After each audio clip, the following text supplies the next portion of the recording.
away we go. It is the Nightcap, brought to you by Galactic Fried Chicken right here on BearcatJournal.com. As always, visit www.galacticfriedchicken.com. Download the app for Android, iPhone, everything Galactic.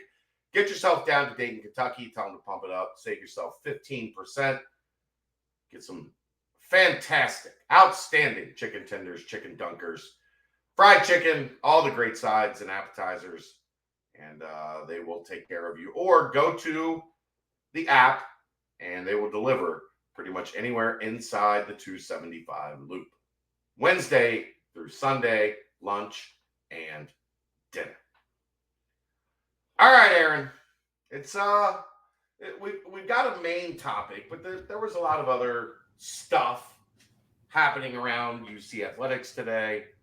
Sure. We had the opening game of the AAC baseball tournament, the final. The last and final act for Cincinnati in the American Athletic Conference. A fantastic line by Neville Pinto today that we'll get to as well. We also had the groundbreaking ceremony for the indoor practice facility that has been under construction for 6 weeks. But that was yours. Yours had the groundbreaking news on it. I looked at mine. I saw it on yours. We're on different. Yeah. We should sync up. But yours did, for the record, did just have the news groundbreaking. Yeah. So it's like it's like they get their stuff from Bearcat Journal. It's weird. It's amazing. It's crazy. But we can start with baseball if you want. You watch the whole game. I'll let you give your thoughts. I caught it in the second inning and watched through the end. Heartbreaking finish. They were down 3-0 and got a run back, and then Nicholson hit a 2-run shot to tie it up in the bottom of, or in the 8th inning. I think they were top. Whatever. In any case, top of the 8th. In the 9th. Or maybe it was even the 9th. I think it was the 9th. They hit a 2-run homer in the 9th. And then UCF goes and wins with a walk-off. Yeah. Heartbreaking finish. But they do get to play again, as it is a double elimination tournament. Not who you wanted to draw, as South Florida upsets ECU. And so now the Bearcats will face ECU in what could be the final game of the tournament. Yeah, you get one of those opportunities where you tie the game up in the top of the 9th. You got to get that thing to extra innings. Like, they did all they could offensively to make the play happen, and then you let it go in the bottom of the 9th, and now you're really backs against the wall. In a tournament you have to win to make the NCAAs. So I believe 3:00 first pitch tomorrow. So that's right. Yeah. So yeah, that's where we're at. Can't confirm. Then you also had, like I said, the groundbreaking ceremony for the indoor practice facility. A lot of love and admiration towards Larry Shakely and his wife Rhonda today for doing the right thing. That he did say something that kind of cracked me up. The Blazer? No. It was afterwards. We were doing one-on-ones or like little scrum style stuff afterwards, and he was like, it was like 3 weeks ago, and I had to meet with Coach Satterfield for something, and I drove onto campus, and they were already like, doing the thing, and he was like, well, damn, like that was the Shakely Athletic Facility. He was like, well, I didn't even get to say goodbye. Like, that was really the first major project that I donated to, and they just started tearing that shit down before I could even like crack a bottle of champagne on it. That's funny. So it was pretty funny. And then, Neville Pinto, President Pinto, had the line of the week in Bearcat sports. Is he always that funny? He's had a few one-liners before that were pretty good, but today basically said, I'm not direct quoting here, but basically said, it feels really good to be in the Power Five, and I can say that from experience because I was in the Power Six. Yeah. And just kind of let it sit right there for a minute. I don't think the room appreciated how funny that joke was as much as I did, because I guffawed. I mean, for a guy who people accuse for not caring about sports, no, he cares a ton about. They're wrong. The people that say that are idiots that don't know what they're talking about.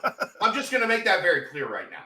If you think that man doesn't care about sports, you're a dumbass. Just that's a hell of a line for a guy who has been accused of not caring about sports. Yeah, I certainly appreciated it. But it was, it was the standard dog and pony show.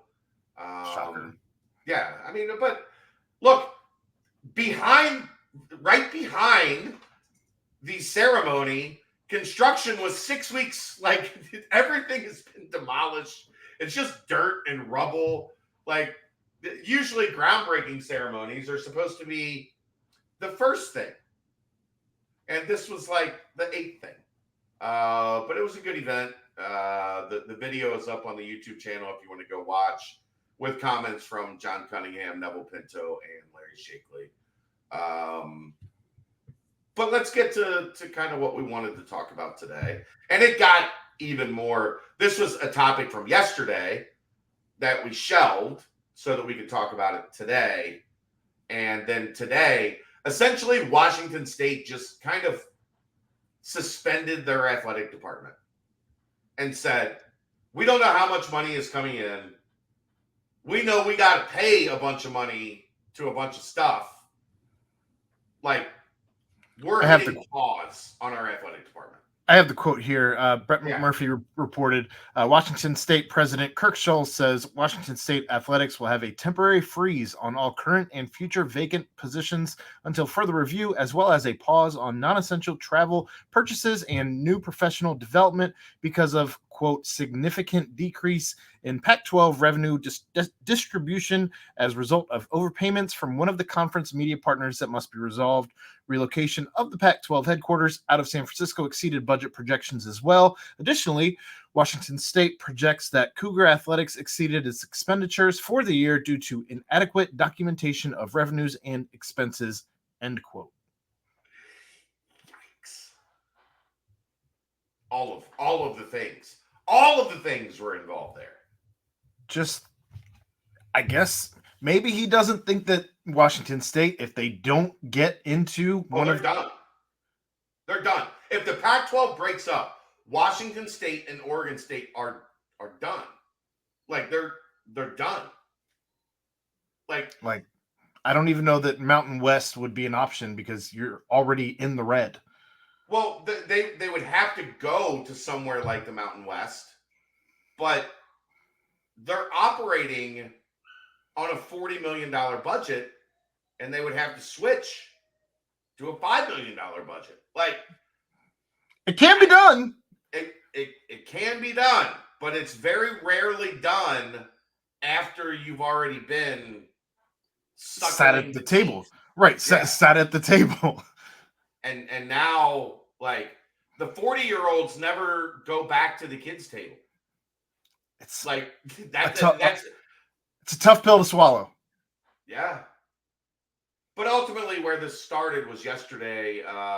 Reports came out, multiple reports came out that ESPN has essentially just said, look, we will not have the tier 1 Pac-12 rights. We're no longer in that game. And then later in the day, it came out that the most serious bidder, or the most serious name dealing with the Pac-12, or one of the most serious names, I don't know if it's the single one, the one most serious, like, is the CW. And that it might even be just regional. That it would just be like stations, CW stations in Pac-12 towns. Like, not even national. Like, we won't even be able to turn on the 10:30 Pac-12 game on the CW because that's too much money to dispense to the nation. This is all so shocking. I guess at that point, why the hell wouldn't you take the streaming deal? I don't know that those are still on the table. I think they so overplayed their hand. And Davis talked about this. Like, it's been a year. I'm bored with I'm done with this. I don't care anymore. You're not that important. They overplayed their hand trying to get the money that had been promised to the presidents and ADs and whatever from the top of the conference. This is what I was thinking about today. Is I had a bunch of time driving around today, between going back and forth to the ceremony and then Kelsey having volleyball practice tonight. So a lot of time in the car, and it's stunning what can happen when you make a bad hire. Yeah. Larry Scott was a bad hire for the Pac-12. He left them in shambles. And then they follow that up with what looks like an even worse hire in George Kliakoff, who hasn't delivered on anything he has said. On the flip side of the coin, though, you look at how easily this could have just as well have been the Big 12 had Brett Yormark. That's my point, Aaron. Not been Larry hired Scott, and made Larry a move. Scott should have killed the Big 12. But the arrogance of the Pac-12, Larry Scott was like, we're not lowering ourselves to bringing in Big 12 schools. Well, guess what, Larry, you dumbass? If you would have done that, you would have killed the Big 12. The Big 12 was right there to be killed when Oklahoma and Texas left. All you had to do was stick the fork in them, and they were done. And the hubris of the folks that are in the Pac-12 is ultimately what's going to be the end, the demise of that conference. Because they were like, it was like they had check, and they had one move to checkmate, and instead they went backwards. Like they went off the offensive and went like, we're good. Like, nobody's going to mess with us. Is there a Hail Mary effort here at all? Here's the problem, that would combine the Pac-12 and the ACC and get both of them out of the Pac-12, out of the hole they're in, and the ACC out of their current deal to renegotiate. Here's the problem, Aaron. ESPN has the ACC on lock until 2036. They have no desire to change anything with that. Why would you? And the Pac-12 has no value at this point in time. I didn't know if there was a potential move to where the ACC, like if they had, don't know who would put the money into that. It's not going to be ESPN. And if it's not going to be ESPN, the ACC is out. The only option they have, the only partner they have is ESPN. And they are signed with ESPN through 2036. I understand. I just didn't know if there was a way for them to get out of their deal, if they all collectively got together and said, we're done with this TV deal, as they were already trying to break out. And I mean, I guess you dissolve the ACC, which means you'd have to get, I think, 75% of the conference. Mm-hmm. You dissolve it, you add 6 or 4 or whatever Pac-12 schools into the 10 AC. Like, I guess there's a Hail Mary, but I don't see anybody, because then you would require ESPN to go back into negotiations. Sure. And you'd also run into Georgia Tech or Wake Forest or insert whatever school here, and worried that maybe we don't get back in. Well, where do you think Washington State is right now? Oh, they're all Washington State and Oregon. Clearly, Oregon They State, know, not they Oregon. see the writing on the wall. And then there have also been some rumblings that Colorado's ready to jump. They're ready to go back to the Big 12. When is Colorado not ready to jump? Just saying. Yeah.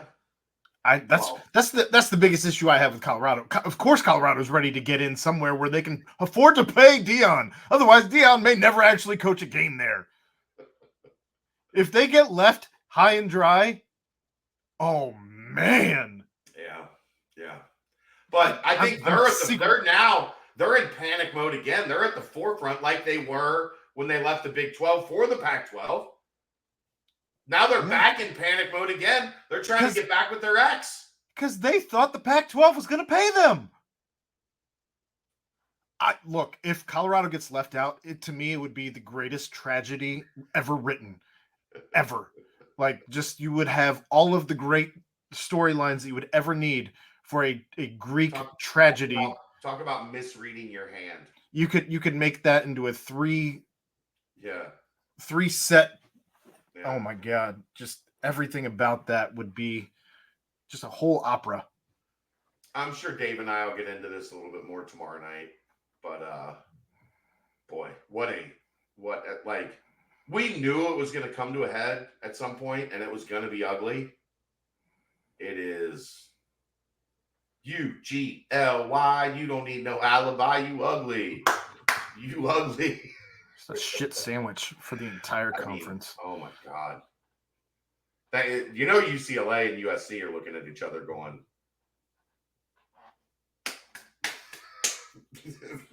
my name's Paul. That's between y'all. I don't know. USC's got a whole. Who's they looking? Got a different.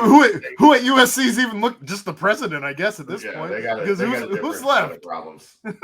Set of problems.